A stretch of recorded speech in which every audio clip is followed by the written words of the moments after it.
बोला ना खणखणीतपणे की 10 रुपयांचाच कागद आहे म्हणून. माझा आप्पा कधी खोटं बोलणार नाही. हो विनाकारण का असं आमचा जीव टांगणीला लावून ठेवलाय? विनाकारण कशाला? हा कागदच सत्य काय ते सांगतोय. ह्याला म्हणतात पुरावा. झाला निवाडा. शिवप्पाने 110 रुपये घेतले त्याचा हा ढळढळीत पुरावा आहे.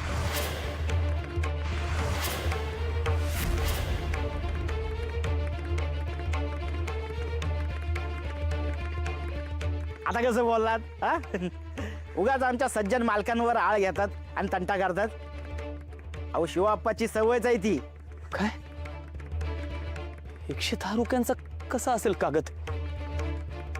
मी स्वतः बघितला होता. 10 रुपये. शिवप्पा रडगाणे नकोय तुमचे. हा न्याय निवाडा हा पुराव्यांवर होतो, भावनेवर नाही. हा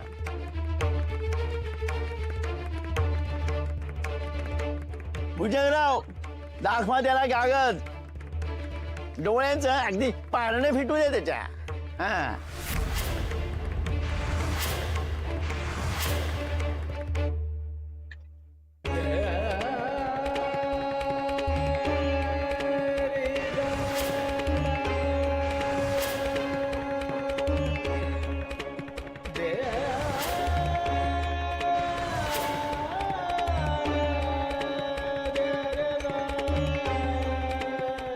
एकशे 10 रुपये कसं शक्य आहे?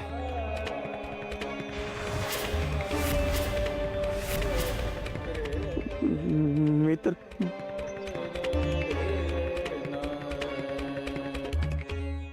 तरी मालक बोलायचे बी. अरे शिवाप्पा डोई जड होईल कर्ज, कसा फेडशील? चल देतो तुला मुदत वाढवून. असं करत करत मुदत वाढत गेली आणि हा उलटा फिरला ना. हो म्हणतो कसा 10 रुपये घेतलेत म्हणून. खोटं आहे हे. तुम्ही सगळे मालकाचे गुलाम आहात म्हणून असं म्हणताय. नारोबा विसोबा दिनकरराव भुजंगराव सगळे खोटे आहेत आणि हा कागद सुद्धा खोटा आहे. शिवप्पा आरडाओरडा करून काय उपयोग आहे? मालक स्वतःचा निवाडा करणार होते ते तुम्हाला चालणार होते, पण मी न्यायाची बाजू घेईन म्हणून ते चालणार नाही. होय तुम्हाला सत्यवचनी आणि एकनिष्ठ म्हणून पंचक्रोशीत ओळखतात. तुम्ही सत्याचीच बाजू घ्या आणि योग्य तो निवाडा करा. आता कोण खरं कोण खोट हे आपले हरिश्चंद्राचे अवतार अण्णा महाजन सांगतील की. सत्य बोलण्यासाठीच बसवलं ना त्यांना. आता बोला की लय तोंड सुख घेतलं ना माझ्यावर. आता बोला की रघुनाथ उर्फ अण्णा महाजन. न्यायच बाहेर येईल ना तोंडातून. सत्यच वादाल ना. बोला की. शिवाप्पा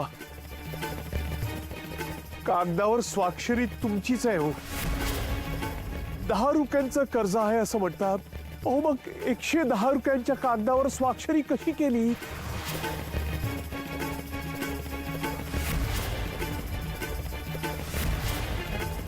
हो हा फार मोठा पुरावा आहे. नाही अण्णा, मालकानं सापळा रचलाय.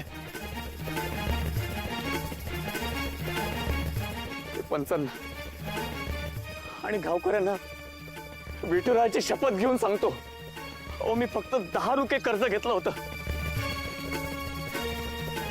माझ्यासारखा सामान्य परिस्थितीतला माणूस इतकं कर्ज कशासाठी घेणार? तुम्हाला माझं जगणं माझं वागणं सगळंच माहिती आहे. विठुरायाची सेवा करणं हेच माझं कर्म आहे. हाच माझा धर्म आहे. फक्त 10 रुपयेच कर्ज घेतलो मी आणि ते कर्ज मी आणि माझ्या घरच्यांनी अपार कष्ट करून फेडलं.